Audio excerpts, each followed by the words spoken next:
உங்களை எந்த காரணமும் இல்லாம வெறுக்கிற ஒருத்தரை இப்ப கொஞ்சம் நினைச்சு பாருங்களேன். கண்டிப்பா எல்லாருக்கும் அப்படி ஒருத்தர் இருப்பாங்க. ஆமா, அது ஆபீஸ்ல இருக்கலாம், இல்லனா உங்க பக்கத்து வீட்ல கூட இருக்கலாம். அவங்க உங்களை தொடவே மாட்டாங்க, ஆனா உங்க ராத்திரி தூக்கத்தை கெடுப்பாங்க. கரெக்ட். நம்ம பிபியை எகிர வைப்பாங்க. எக்ஸாக்ட்லி. செரிமானத்தை பாதிச்சு முகத்துல சுருக்கங்களை கூட உருவாக்குவாங்க. இது எப்படின்னு பாத்தீங்கன்னா, உங்க கோபத்தையே ஒரு ஆயுதமா மாத்தி உங்களை அழிக்கிறாங்க. அதாவது அந்த நபர் விரும்புறதும் அதுதானே, நீங்க நிம்மதி இழந்து தவிக்கணும்னு நினைக்கிறாங்க. ஆமா, அதை நீங்களே உங்க கோபம் மூலமா அவங்களுக்கு செஞ்சு கொடுக்கறீங்க. சோ இன்னைக்கு அந்த ஆயுதத்தை எப்படி நிரந்தரமா செயலிழக்க வைக்கிறதுன்னு தான் நம்ம ஆழமா அலச போறோம். கண்டிப்பா. இந்த வழிகாட்டுதல நியூயார்க் நகரத்துல தலாய் லாமா கொடுத்த உரைகளோட தொகுப்பான ஓப்பன் ஹார்ட் அப்படிங்கிற புத்தகத்துல இருந்து நாம தெரிஞ்சுக்க போறோம். இது ஏதோ ஒரு குறிப்பிட்ட மதத்தை பத்தின போதனைன்னு நாம ஒதுக்கிற கூடாது இல்லையா? ஆமா ஆமா, அதான் ரொம்ப முக்கியம். இன்னைக்கு நம்ம மூளை தகவல் சுமையால, அதாவது இன்ஃபர்மேஷன் ஓவர்லோடால திணறி போயிருக்கு. டென்ஷன், மன அழுத்தம் எல்லாமே நாளுக்கு நாள் அதிகமாயிட்டே போகுது. கரெக்ட்.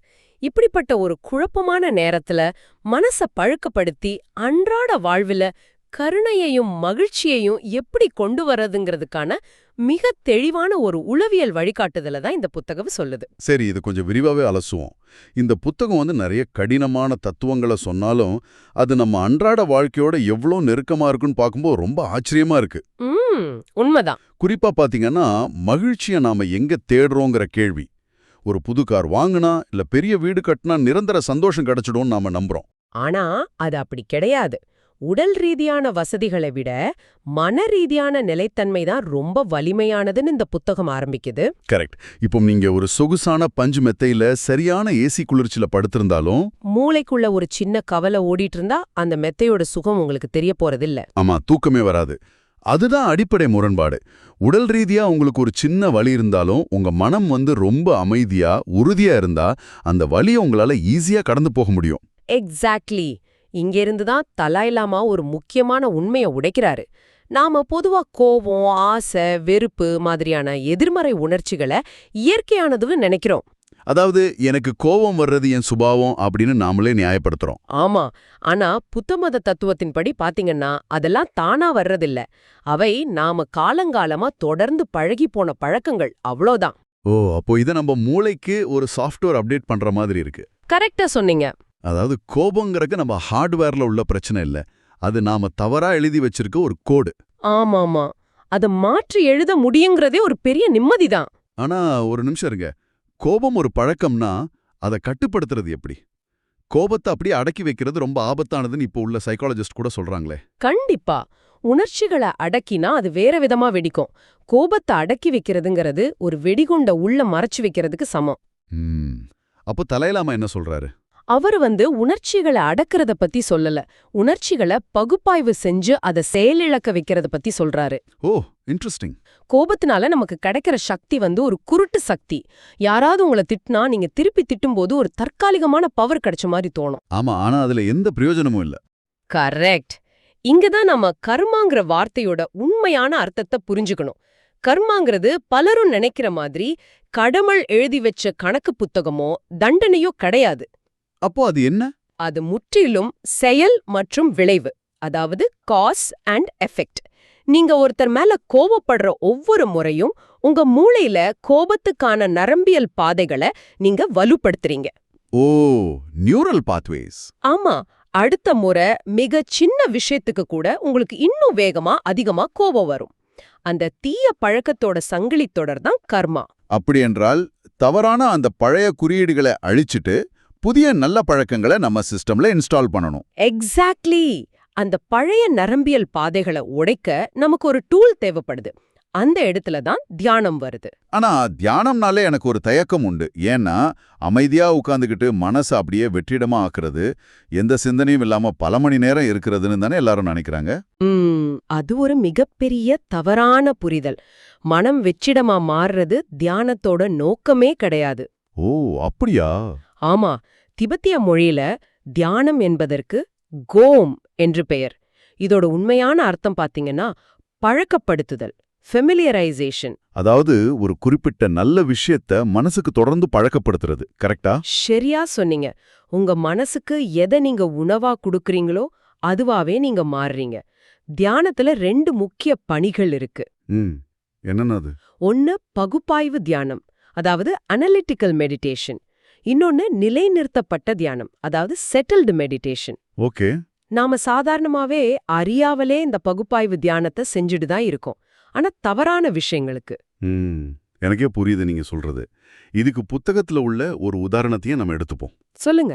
இப்போ நீங்க ஒரு புது கார் வாங்க போறீங்க. என்ன பண்ணுவீங்க? அதை பத்தி நிறைய படிப்பீங்க, ஷோரூம்க்கு போவீங்க, யூடியூப்ல அதோட ஃபீச்சர்ஸ் எல்லாம் பாப்பீங்க.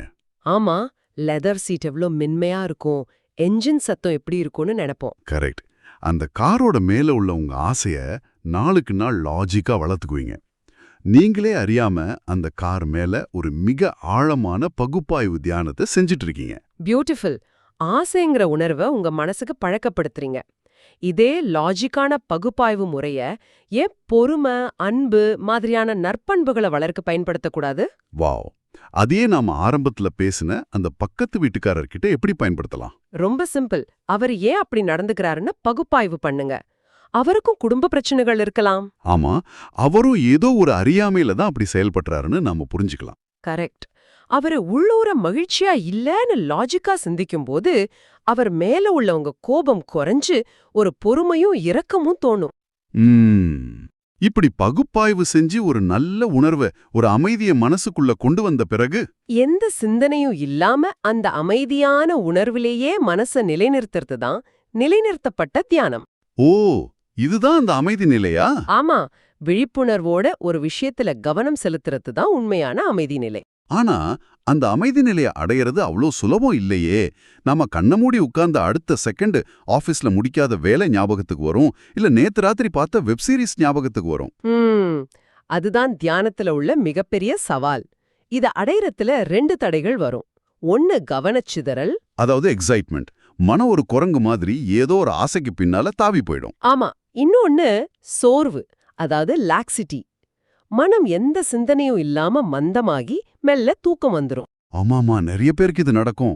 இந்த 2க்கும் நடுவுல உள்ள அந்த நுண்ணிய விழிப்புணர்வு நிலைய கண்டுபிடிச்சு மனச கட்டுப்பாட்டுக்குள்ள கொண்டு வர்றது தான் உண்மையான பழக்கப்படுத்துதல். சரி, இப்போ பகுப்பாய்வு தியானம் மூலமா நம்ம மனசின் பழைய கோப குறியீடுகளை அழிச்சிட்டு அமைதியை பழக்கப்படுத்திக்கிட்டோன்னு வச்சுப்போம்.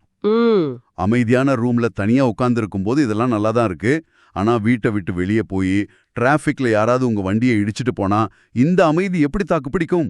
கரெக்டான கேள்வி. அதற்காகத்தான் இந்த தேடலோட அடுத்த கட்டத்துக்கு நாம போறோம். அந்த உள் அமைதிய மற்றவர்களை நோக்கிய கருணையா, அதாவது கம்பேஷனா விரிவுபடுத்தணும். கருணை, இது கொஞ்சம் கஷ்டமாச்சு. உண்மையான கருணைங்கிறது நிபந்தனையற்றதுன்னு தலாய் லாமா சொல்றாரு. நமக்கு வேண்டியவங்க, நம்ம குழந்தைங்க, நம்ம நண்பர்கள் மேல நாம காட்டுற அன்பு உண்மையான கருணை ஆகாது. ஓ, அப்ப அது என்ன? அது பெரும்பாலும் ஒருவித பற்று, அதாவது அட்டாச்மெண்ட் மட்டுமே. நண்பர்கள், எதிரிகள்ங்கிற பாகுபாடுகள் நிரந்தரமானது கிடையாது. ஆமா, இன்னைக்கு ரொம்ப நெருக்கமான நண்பரா இருக்கிறவரு நாளைக்கு ஒரு சின்ன பணப்பிரச்சனையால எதிரியாகலாம். அதே போல இன்னைக்கு எதிரியா இருக்கிறவரு நாளைக்கு உங்களுக்கு மிகப்பெரிய உதவி செய்யலாம். அதனால எல்லாரையும் சமமா பார்க்கற சமநிலை, அதாவது ஈக்வானிமிட்டி ரொம்ப முக்கியம். ஆனா யார கண்டாலும் எந்த உணர்ச்சியும் இல்லாம ரோபோ மாதிரி இருக்கணும்னு அர்த்தம் இல்லையே. இந்த சமநிலையை அடையறதுக்கு ஒரு லாஜிக்கான காரணம் வேணுமே. கண்டிப்பா வேணும். முன்பின் தெரியாத ஒரு நபர் மேல நான் ஏன் அக்கறை கொள்ளணும்? மிக சரியான கேள்வி. அந்த லாஜிக்கான காரணம் தான் சார்பு நிலை, இன்டர்டிபெண்டன்ஸ். நாம யாருமே தனித்தீவுகள் கிடையாது. நீங்க இன்னைக்கு காலையில சாப்பிட்டு ஒரு துண்டு ரொட்டி எடுத்துக்கோங்க. அந்த ஒரு ஸ்லைஸ் ஆஃப் பிரெட் உங்க தட்டுல இருக்கிறதுக்கு பின்னால எவ்ளோ பேரோட உழைப்பு இருக்கு? நிறைய பேர் இருப்பாங்க.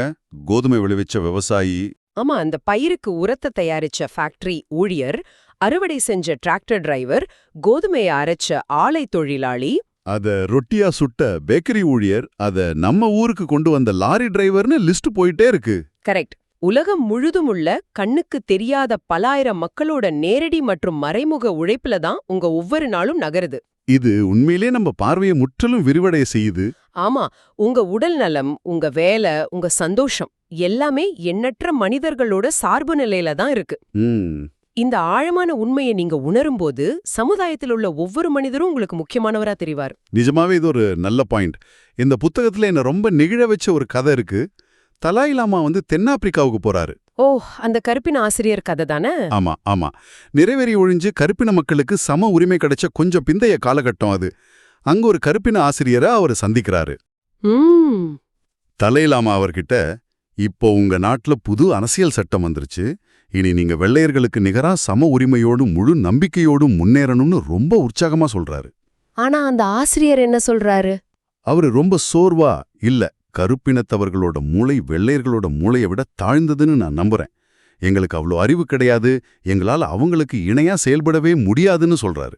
பாத்தீங்களா, பல ஆண்டு கால ஒடுக்குமுறை ஒரு மனிதனோட தன்னம்பிக்கையை எந்த அளவுக்கு அழிச்சிருக்கு, மூளைச்செலவு செஞ்சிருக்குங்கிறதுக்கே இது ஒரு சான்று. ஆமா, இதை கேட்டதும் தலாய் லாமா ரொம்ப அதிர்ச்சியாகி உடனடியா அவர்கிட்ட வாதிடுறாரு.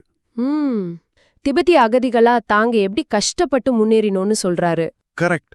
நாம எல்லாரும் மனிதர்கள், நம்ம தோலோட நிறம் மட்டுமே வேற தவிர நம்ம ஆற்றலும் மூளையும் சிந்திக்கும் திறனும் ஒண்ணுதான்னு ஆணித்தரமா விளக்குறாரு. ஒரு கட்டத்துல தலாய் லாமா அவரை தொட்டு ரொம்ப எமோஷனலா இதை புரிய வைக்கிறாரு இல்லையா? ஆமா, கடைசியில அந்த ஆசிரியர் கண் கலங்கி பெருமூச்சு விட்டு, ஆம், இப்ப நாமும் அவங்களும் சமம்ங்கிறத நான் உணர்றேன்னு சொல்லும்போதுதான் தலாய் லாமாக்கு நிம்மதியே வருது. ஒரு மனிதனுக்குள்ள இருக்கிற தாழ்வு மனப்பான்மைய உடைச்சு அனைவரும் சமம்ங்கிற நம்பிக்கைய விதைக்கிறது தான் உண்மையான கருணை. அதே போல இன்னொரு சுவாரஸ்யமான நிகழ்வும் இதுல இருக்கு. மும்பையை சேர்ந்த ஒரு மிகப்பெரிய பணக்கார குடும்பம் தலாய் லாமா கிட்ட ஆசி பெற வராங்க. ஓ, அவங்க கிட்ட அவர் என்ன சொல்றாரு? அவரு சொல்றாரு, பணம் சம்பாதிக்க நீங்க முதலாளித்துவம், அதாவது கேபிட்டலிஸ்ட் முறைகளை தாராளமா பயன்படுத்துங்க, லாபம் ஈட்டுறதுல தப்பே இல்ல.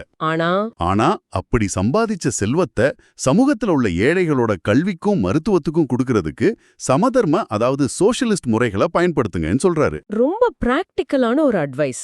ஏழைகள் வாய்ப்புகளை பயன்படுத்தி முன்னேற உழைக்கணும், அதே சமயம் செல்வந்தர்கள் அவங்க மேல கருணையோட செல்வத்தை பகிரணும். இரு தரப்புக்கும் தெளிவான வழிகாட்டுதல். ஆனா இதெல்லாம் கேட்கும்போது எனக்குள்ள ஒரு பெரிய சந்தேகம் வருது. என்னது அது? நான் ஒரு சாதாரண மனிதனா இதை அப்ரோச் பண்ணும்போது எனக்கு தோணுவது இதுதான். மனித இயல்புங்கிறதே முதல்ல தன்னைத்தானே பாதுகாத்துக்கிறது தானே, செல்ஃப் ரிசர்வேஷன். ஆமா, பரிணாம வளர்ச்சி நமக்கு அதான் கத்து கொடுத்துருக்கு. பின்ன எப்படி? என்ன நேசிக்கிறத விட, என் குடும்பத்தை நேசிக்கிறத விட இந்த உலகத்தில் உள்ள எல்லாரையும் நேசிக்கிறது நடைமுறையில சாத்தியமாகும். பல லட்சம் ஆண்டுகள பரிணாம வளர்ச்சியை நம்ம எப்படி மாற்றி எழுத முடியும்? அதனாலதான் இதை நாம மூளைக்கான ஒரு மிகப்பெரிய சிஸ்டம் ரீபூட்னு சொல்லலாம். ஓ, சிஸ்டம் ரீபூட். ஆமா, மனிதனோட உச்சக்கட்ட பரிணாமம்ங்கிறது வெறும் உடலை பாதுகாக்கிறது கிடையாது, மனசை விரிவடைய செய்யறது. புத்த மதத்துல இது தன்னை மற்றவர்களுக்காக மாற்றிக்கொள்ளும் நிலைன்னு சொல்றாங்க. அதாவது exchanging self for others. Correct. நாம முன்னாடி பார்த்த அந்த சார்பு நிலைய முழுமையா உணரும்போது நீங்க மற்றவர்களும் உங்கள்கிட்ட பிரிச்சு பார்க்க மாட்டீங்க. உங்க வலது கை கடிப்பட்டா இடது கை எப்படி தானா போய் வருடுதோ அப்படிதான் இந்த ஒட்டுமொத்த பிரபஞ்சத்தையும் நீங்க பார்க்க தொடங்குவீங்க. இது கேக்குறதுக்கே ரொம்ப நல்லா இருக்கு. எல்லா உயிர்களும் துன்பத்திலிருந்து விடுபடணுங்கிற ஆழமான நோக்கத்துக்காக தன் சொந்த சுயநலத்தை விட்டுட்டு முழுமையான அறிவொளியை அடைய துடிக்கிற அந்த பரந்த மனநிலையை தான் போதிசத்தான்னு சொல்றாங்க. இந்த போதிசித்தா நிலையை அடையணும்னா நம்ம சுயநலத்தோட ஆணி வேற நம்ம அறுக்கணும். ஆமா, இங்கதான் நாம இந்த உரையாடலோட மிக முக்கியமான, அதே சமயம் கொஞ்சம் லாஜிக்கான பகுதிக்கு வந்திருக்கோம். அதுதான் உள்ளார்ந்த தன்மையற்ற நிலை, அதாவது எம்டினஸ் அல்லது சூன்ய நிலை. இத சரியா புரிஞ்சுக்கலனா நாம குழப்பமடைய வாய்ப்பு இருக்கு. ஆமா, இதை நான் ஒரு சிம்பிளான உதாரணம் மூலமா விளக்க முயற்சிக்கிறேன். நீங்க ஒரு பெரிய ஷாப்பிங் மாலுக்கு போறீங்க. சரி. அங்க ஒரு கடையில ரொம்ப அழகான விலை உயர்ந்த ஒரு வாட்சை பாக்குறீங்க. அது கண்ணாடி பழைக்குள்ள இருக்கு. நீங்க ரசிச்சு பார்த்துட்டு இருக்கும்போதே திடீர் அந்த கடை ஊழியர் தவறுதலா அதை கீழே போட்டுடுறார். ஓ, அது சுக்குநூறா உடைஞ்சிடுச்சு. ஆமா, இப்போ உங்களுக்கு என்ன தோணும்? அடடா, இவ்வளவு அழகான வாட்ச் உடைஞ்சிடுச்சேன்னு ஒரு சின்ன வருத்தம் தோணும். அப்புறம் 2 நிமிஷத்துல அதை மறந்துட்டு அடுத்த வேலையை பார்க்க போயிடுவீங்க. கரெக்ட். இப்போ இதே கதையை கொஞ்சம் மாத்துவோம். நீங்க அந்த வாட்சை பார்த்து ஆசைப்பட்டு உங்க சேமிப்பு காசெல்லாம் கொடுத்து அதை வாங்கிட்டீங்க.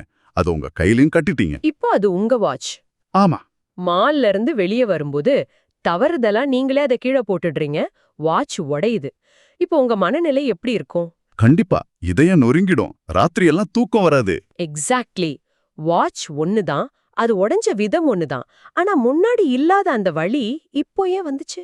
ஏன்னா இப்போ அந்த பொருள் மேல எனதுங்கிற தீவிரமான பற்று வந்துருச்சு. ஆமா, பொருள் உடைஞ்சதுனால வலி வரல.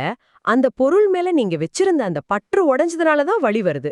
இந்த பற்று தான் நம்ம எல்லா துன்பங்களுக்கும் ஆணிவேர். ரொம்ப நுட்பமான விளக்கம். இதத்தான் தலாய் லாமா உள்ளார்ந்த தன்மையற்ற நிலை, அதாவது எம்டினஸ்னு சொல்றாரு. எந்த ஒரு பொருளுக்கும் சுயமான தனித்தன்மை கிடையாது. இதை இன்னொரு கோணத்திலையும் பார்க்கலாம். ஒரு அழகான ரோஜா பூவை எடுத்துக்கோங்க. அந்த ரோஜாவோட உண்மையான தன்மை எங்க இருக்கு? அதில் உள்ள இதழ்கள்லையா, காம்புலையா? இல்ல, அதோட வாசனையிலையா? அது பகுதி பகுதியா பிரிச்சு பாத்தீங்கன்னா அங்க ரோசான்னு தனியா எதுவுமே இல்ல. பல உதிரி பாகங்கள், சூரிய ஒளி, தண்ணீர், நிலம் எல்லாம் சேர்ந்த ஒரு தொகுப்புக்கு தான் நம்ம ரோசான் பேர் வச்சிருக்கோம். ஓ, அதே போலதான் நாற்காலி, கார், ஏன் நாமும் கூட. ஆமா, ஒரு பொருள் மேல 100% நல்ல குணங்களையோ இல்ல கெட்ட குணங்களையோ நாமே திணிச்சு, அதாவது ப்ரொஜெக்ட் பண்ணி, அது உண்மையாவே அப்படிப்பட்ட பொருளாதான் இருக்குன்னு நம்புறோம். அதுவே நம்ம துன்பத்துக்கு காரணம். ஆனா இது ஒரு நியாயமான கேள்வி எழுப்புதே. நான் ஒரு கேட்பாளரா இதை கேட்கும்போது, அடிப்படையில யாருக்கும் எந்த பொருளுக்கும் தனித்தன்மையே இல்லைன்னா என் குடும்பத்துக்கு என்ன அர்த்தம்? நான் ஒரு கேட்பாளரா இதை கேட்கும்போது ம் என் லட்சியங்களுக்கு என்ன அர்த்தம்? நான் வெறும் உதிரி பாகங்களோட தொகுப்பு மட்டும்தானா? எதுவுமே நிரந்தரம் இல்லைன்னா நான் ஏன் எதை பத்தியும் கவலைப்படணும்னு தோணும். கரெக்ட். இது ஒரு விதமான சூன்யவாதத்துக்கு, அதாவது எதுவுமே இல்ல, எதற்குமே அர்த்தம் இல்லைங்கிற நிகிலிசம், மனச்சோர்வுக்கு கொண்டு போற மாதிரி இருக்கே. இதை எப்படி தவிர்க்கிறது? இது ரொம்ப அருமையான அவசியமான கேள்வி. பலரும் இந்த இடத்துல தான் குழப்பம் அடையறாங்க. சூனிய நிலைங்கிறது எதுவுமே இல்லைன்னு அர்த்தம் கிடையாது. அப்புறம் என்ன அர்த்தம்?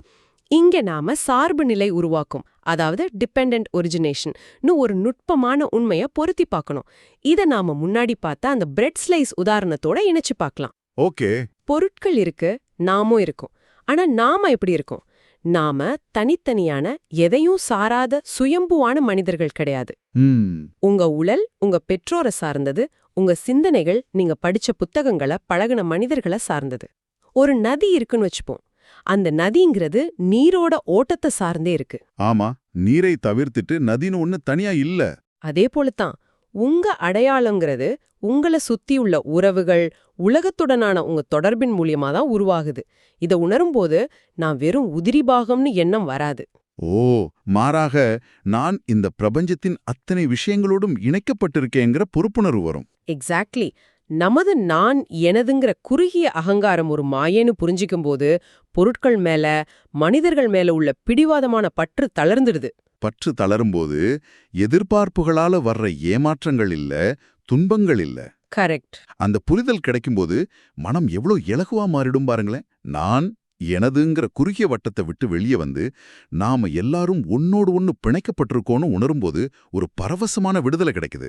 ஆமா, இதனாலதான் மற்றவர்கள் மேல கருணை காட்டுறதுங்கிறது வெறும் நல்ல விஷயம் மட்டும் இல்ல, அது முற்றிலும் லாஜிக்கலான ஒரு செயல் கூட. கண்டிப்பா.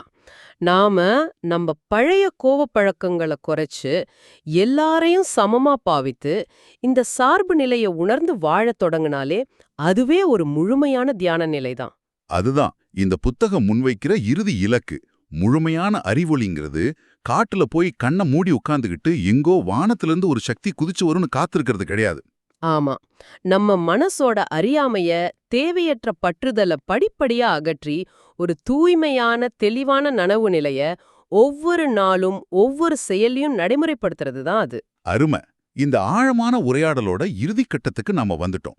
விடைபெறதுக்கு முன்னாடி நீங்க சிந்திக்கிறதுக்கு ஒரு ஆழமான கருத்தை வழங்கி முடிக்க விரும்புறோம். நம்ம மனம்ங்கிறது ஒரு நதியை போல தொடர்ந்து ஓடிக்கிட்டு இருக்கிற ஒரு நனவு நிலை, ஸ்ட்ரீம் ஆஃப் கான்ஷியஸ்னஸ். அந்த நதியில எண்ணற்ற எண்ணங்களும் உணர்ச்சிகளும் அடிச்சிட்டு போகுது. ஒருவேளை நம்ம உடலுக்கு மரணம் இருக்கலாம், ஆனா இந்த தூய்மையான மனதோட ஓட்டத்துக்கு முடிவே கிடையாது. அது தொடர்ந்துகிட்டே இருக்கும். கரெக்ட். அதனால இன்னைக்கு இந்த நொடியில நீங்க எடுக்கிற ஒரு சின்ன கருணையான முடிவு, உதாரணமா உங்களுக்கு தீங்கு செஞ்ச ஒருத்தரை பத்தி பகுப்பாய்வு செஞ்சு அவரை மன்னிக்கிறதோ இல்ல கோபப்பட வேண்டிய இடத்துல அமைதியா இருக்கிறதோ, ஆமா, இல்லனா முகம் தெரியாத ஒரு நபருக்கு உதவுறதோ, உங்களின் இந்த முடிவற்ற மனநதியில எத்தகைய அழகிய மாபெரும் மாற்றத்தை ஏற்படுத்தும்னு கொஞ்சம் அமைதியா யோசிச்சு பாருங்க. உங்களோட ஒரு சின்ன கருணை உங்கள் சுற்றியுள்ள அத்தனை மனிதர்களின் சார்பு நிலை வழியா பயணிச்சு இந்த அகிலத்தையே மாற்ற வல்லமை கொண்டது. இப்போது வீடியோவின் இறுதி பகுதி. இவ்வளவு நேரம் கேட்டதுக்கு ரொம்ப நன்றி. இந்த Tamil voice read channel monetisation இல்லாம தான் நடக்குது. இந்த ஆடியோ புத்தகம் உங்களுக்கு பயன் தருது என்று நினைத்தால் இந்த முயற்சி தொடர்ந்து போக உங்க ஆதரவும் மிகவும் உதவும். என்னுடைய இந்த முயற்சிக்கு நன்கொடை அளிக்க விருப்பம் இருந்தால் டிஸ்கிரிப்ஷன்ல கொடுக்கப்பட்டுள்ள UPI ID மூலம் வழங்கலாம். உங்களால் முடிந்த அளவு போதும். சிறிய ஆதரவும் பெரிய உதவிதான். இந்த வீடியோ உங்களுக்கு பயனுள்ளதாக இருந்தால் சப்ஸ்கிரைப் பண்ணுங்க, மற்றவர்களுக்கும் பகிர்ந்து கொள்ளுங்கள். இந்த கருத்துக்கள் அவர்களுக்கும் தேவையாக இருக்கலாம். லைக் பண்ணுங்க, உங்க கருத்துக்களை கமெண்ட்ல பகிருங்கள். மனப்பூர்வமான நன்றி.